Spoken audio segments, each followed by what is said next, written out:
How old were you when you made your first TV development deal? 19. My mother and my grandmother were freaked out. You know, I was the first person in my family not to go to college that had not been a slave. Right.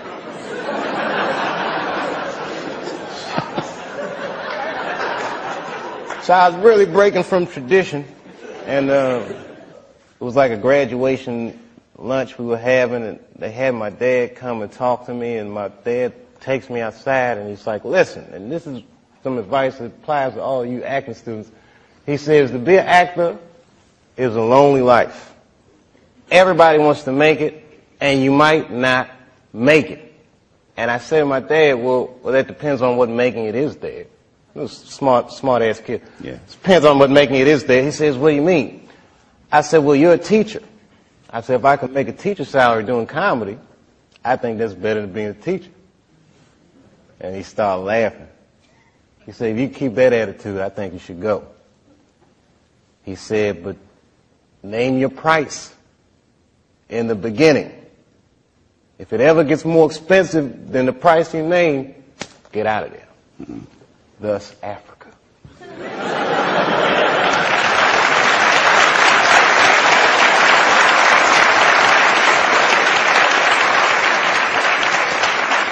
Oh, man.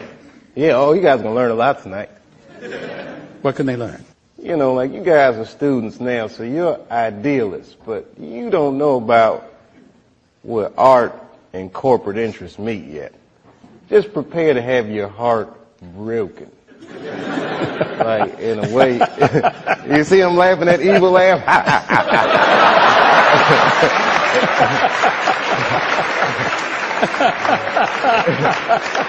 Because he knows, man, and everybody laughs at me, but just get your Africa tickets ready, baby, because it's coming.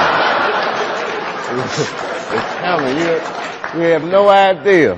When Martin Lawrence was in that chair, we talked about Blue Streak. I love that dude. He played a role in your life, I believe. How do you feel about him as a person, as an artist? Martin Lawrence is the guy that showed everybody you can make it from D.C. to Hollywood. And I had a personal stake in his success. Every time he did something, it made me feel inspired and really good. And he was always real nice to me. He'd sit me down, what's going on with you, baby boy? What? We'd talk about comedy, whatever. And, you know, when we did Blue Streak, we were promoting it, and Martin had a stroke. He almost died. And then after that, I saw him, and I was like, oh, my God, Martin, are you okay? And he said, I got the best sleep I ever got in my life. That's how tough he is. So let me ask you this.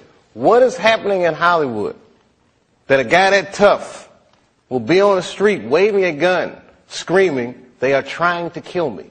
Yeah. What's going on? Why is Dave Chapelle going to Africa? Why does Mariah Carey make a $100 million deal and take her clothes off on TRL? A weak person cannot get to sit here and talk to you. Ain't no weak people talking to you. So what is happening in Hollywood? Nobody knows. The worst thing to call somebody is crazy, is dismissive. I don't understand this person, so they're crazy. That's bullshit. These people are not crazy. They're strong people. Maybe the environment is a little sick.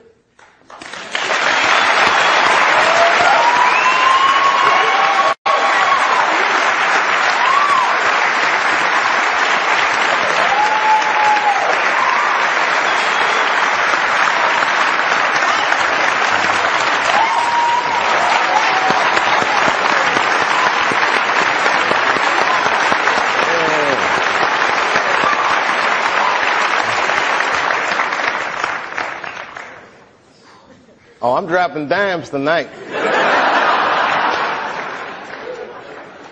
I've had a long year, Mr. Lipton. We're on our way. What did you mean, Dave, when you described your father's death in 1998 as the beginning of a terrible decline? I was 23 when I was doing Half Baked. I was getting ready to turn 24. And I was going through all the things that a dude goes through when it goes from one level to the next. I was starring in a movie that I wrote. So things start getting crazy around you. Yeah. And my 24th birthday was coming on August the 24th, and I said, this is going to be a big one. And the morning that I turned 24, phone rang, and my sister was like, Dad had a stroke. For the next year, I watched my father teeter on life and death. And it was just all this stuff, man. Like Dad was down, the half-baked didn't come out the way I wanted it to come out. I was real upset about that. Because it was a real cool script, and then I saw it, I was like, hey man, you made a weed movie for kids. And it wasn't for kids, a script, you know. It was all these things, so much pressure. Africa. Then I was in Ohio. I get a call on my cell phone from Hollywood. I'm like, hello, Hollywood. They're like, hello, Dave. They're like, that pilot you did for Fox, looks like they want to pick it up. We need you to come out because they want to meet with you. And I was like, well, listen, I can't really come out right now. Got a real bad situation at home. Can we talk about this on the phone? No, they would rather meet with you in person. But you know, like the horror that they turned us into, I jumped on that plane and left my father's bedside, which I regret to this day. And I went out and I sat with these people in this room. And if you can imagine a large circle of people, and I was 12 o'clock, the black dude. Yeah, Dave, we really liked the show, but the pilot episode was about me getting booed off stage at the Apollo. They go, but what are we going to do about it? I mean, there's not really any white people in it. I said, well, it's about the Apollo. It's not really white. Well, we were thinking about the girl on the show. We didn't think she was that funny, not that good looking. I think we should recast her. Maybe, and they start using terms like universal appeal. Basically saying they want me to recast the girl with a white woman. I said, yeah, I don't think I can do this, and I quit. On the cover of Variety, Chapelle pulls the race card. The race card. And I get calls from Newsweek, 60 Minutes. Everybody, we want your story. Now I'm scared to death. I'm like Rosa Parks or something. I'm like, I'm not ready for this. I was just venting a little bit. And then, a few months later, Dad dies. And that's hard for a young dude in his life. That's a real tough loss. I was there when he died. And he went from being my father to what are we going to do with the body. Within moments, it was over. And I'm going through all this stuff, and this is the guy I would usually talk to, right? Dad. And I got to figure this out for myself. I don't want to figure this out for myself. I was beat down. I wasn't living right. You know what I mean? Like the weed thing was just a bad habit at this point. And you know what I mean? All these, chicken head girls you mess with when it comes with the territory. I'm just being real. Just being real. Just wasn't living right, man. I didn't feel good. And the stand-up stuff was just some angry stuff. It was just like I was kind of bottoming out. But when my dad died, because I've been commuting back and forth to Ohio so much, that's when I bought the farm, which I called the you Hollywood farm. Did you stay in Yellow Springs for a while? I live there to this day. I live there to this day. I'm raising my kids there. Look, man, at that point in your life, it's something so real in contrast to what Hollywood is, a very powerful illusion. And when your dad died, it kind of just broke the spell. Like, oh, this is bullshit. Look, I've been spending so much time doing this. What about my family? What about my friends? Wait, whatever happened to my friends? Damn, I don't even have any friends. Ugh. So I bounced, man. New Year's Eve, 1999, I moved into that farm, and that was it. As far as I was concerned, I was done with show business. With Martin and you, that when you play white dudes, I can talk like that.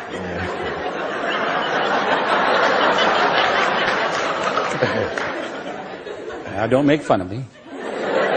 that when you play white dudes, your speech is pitch perfect, which led me to realize that either one of you could, if you wished, speak that way all the time.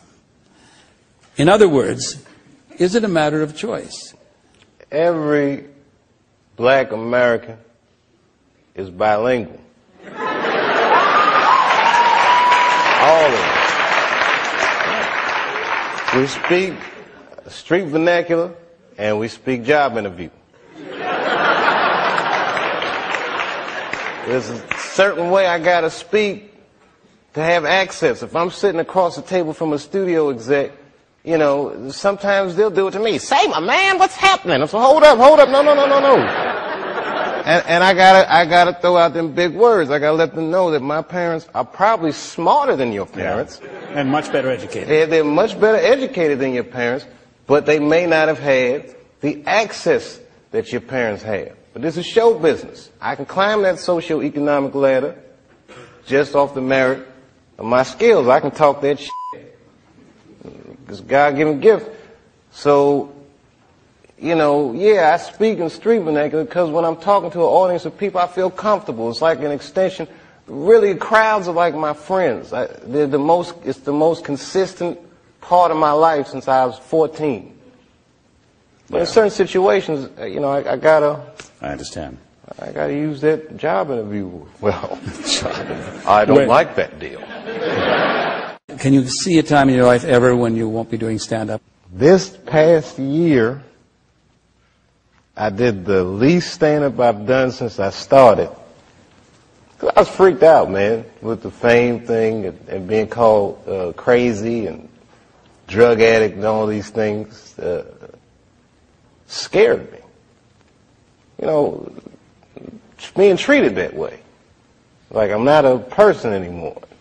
You say this shit about me in front of my children, and you know, who the f*** do these people think they are?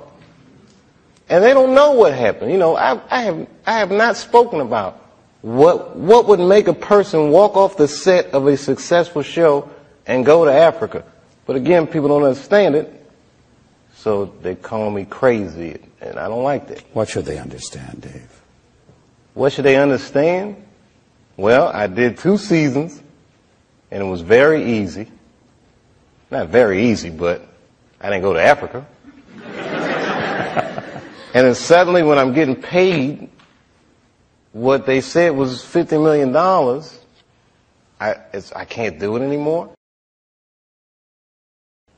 Nobody knows. Nobody remembers that I walked away from the show twice last season. Nobody asked about that. You know, in one of these magazines, Newsweek, it's a very credible magazine, and they're saying you know, maybe I smoke crack, and it was all innuendo. And the magazine as credible as Newsweek, I was very surprised that this was happening. And then I got to make some real choices, man. Is that what I want for myself? Did I get too big? Because I like people. I like entertaining. And the higher up I go, for some reason, the less happy I am. You know, is it going to get to the point where I'm doing a striptease on TRL or waving a gun on the street, saying they're trying to kill me? No, I'm not going to let it get to that point. I'm going to go to Africa. I'm going to find a way to be myself, man. I gotta, you know, I'm an artist, man. I don't need a sneaker deal. I mean, I'd like one, but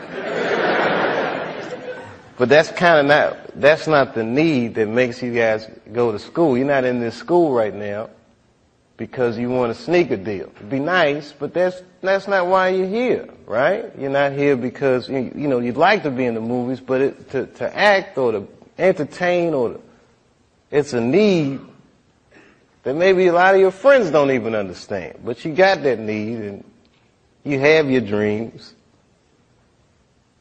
And there's only 6 studios, man. There's only 6 agencies, man. This is a small, controlled thing, and I don't like having to beg for the spotlight, man.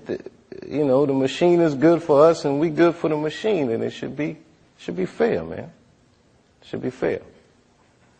What did you find in Africa that was an antidote to that? In Africa? Well, a lot of things. First of all, I'm a Muslim. I don't necessarily practice the way a good Muslim is supposed to practice, but I believe in these tenets. And in Africa, there's a small community of people that don't know anything about the work I do, and they just treat me like I'm a regular dude. So I knew that in Africa I'd have a place to sleep, and that I wouldn't have to feel strange. And, you know, when they would call me crackhead and all these things in the country where I'm from, in Africa, they didn't know anything. They was feeding me and taking care of me and taking me to the mall and just regular stuff. And it just made me feel good. It just reminded me that I was a person, you know. I didn't even know they were saying those things about me. Then I call home, and people be like, "Oh my God, are you all right?" "Yeah, chill, I'm in Africa, baby. What's going on?" And then I got a call from a journalist that had been working on a story, and he was like, "Yeah, rumor mill's going on about you. Just want to clear a few things up." And I'm like, "Yeah, what's going on?" "Okay, do you smoke crack?" I said, "What? Do you smoke crack? Did you graduate from high school?" I mean, it was all these crazy questions. And I thought about never coming back. I said, this place is crazy. Like, I'm that dude. I just thought about all the things that celebrities go through and what celebrities become in our culture. You know, if you Brad Pitt and Jennifer Aniston and your marriage is breaking up, that's an awful thing. But to see that speculation in people gotta sting a little bit. Yeah, yeah. And then I realized, oh my God, I'm one of those people. That's a small club, man. That's a weird place to be. Ain't really no going back. You can't get unfamous. You can get infamous. Right. But you can't get unfamous. Right. So I got scared. I'm not gonna lie, y'all, I was scared to death. And I didn't touch the mic. But you know what was cool, man? The first time I went back out and did stand-up, I was in Cincinnati. So it's not far from the farm. I said, if I gotta run, I can get home fast. And clubs sold out real fast. I played a comedy club. And man, when I walked out on that stage and them people were screaming, I get teary-eyed just thinking about it. Because this industry can say whatever they want, but man, people will hold you up. And that crowd, man, my spirits were so low when they was just holding me up. And I hadn't told jokes, but this was just coming back like, Karate Kid again. You're the best around. I was just doing it, man. I don't know how this whole Dave Chapelle thing is going to end, but I feel like I'm going to be some kind of parable by either what you're supposed to do or what you're not supposed to. I'm going to be something. I'm either going to be a legend or just that tragic story, but I'm going full throttle. I'm going all the way. I'm eager to find out how this will resolve itself. You know, you have Chapelle Show, this almost like overnight success. Do you still feel that it was kind of maybe too much all at once, or do you feel that again with the decades worth of work that it was just? Was it too much at once? Or do you feel it was deserved? Which it was? I don't know. I deserved something. I mean, literally. Deserve is deserved is a tough word, but the show it all seemed like a logical progression. You know, like, I could have pulled a LeBron and exploded when I was a kid, but it didn't happen that way, and I'm probably better for it.